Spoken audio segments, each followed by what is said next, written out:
Rembava eo amin'ny tontolon'ny trangam-piarahamonina fasana miisa roa izao izay ana fianakaviana iray mindray vaky tetsy Andranovao Ambohimanga kely. Anjato ny razana no lasan'ireo olon-dratsy mitondra fanazavana mahakasika izay fahavakisan'ny fasana izay indrindra ireo tompon'ny fasana.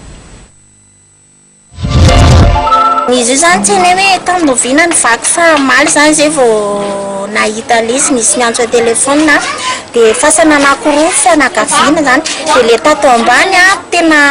20 no lasany dia 3 zany tao tsy haiko hoe 1 amby 100 zany razana tao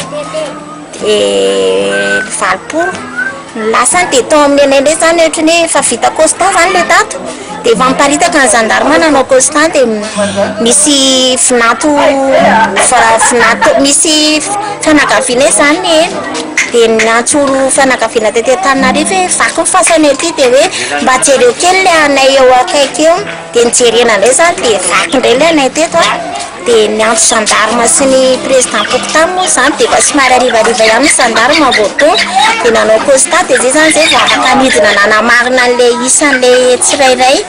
dia ny anay zany aloha tao amin'ny itsy mamanay 3 ny anay tao dia tsisy tsony dia nyle ray fasana aminay koa 3 total zany 9 dia le tao ambany tonga dia nadidy tsisy tsony le fandriana ray tao ambany dia le efitrefitra reo zany samby nakakany daholo dia zay avy nakany dia narodany tany amin'ny tany le any farany ambany io zany tsy haiko hoe lamba dia razana anankiray io sisa no mitsivalana ohatra zao dia lamba efa hoe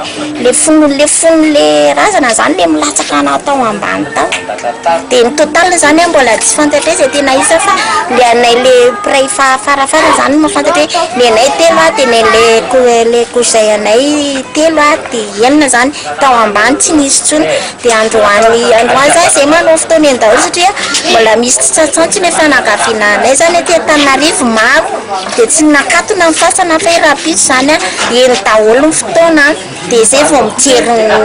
zay tena hoe le lasa zany fa ny anay zany aloha vao fakitra maly fa tsy ho tsony mamanay zokinay dia le zanako zokinay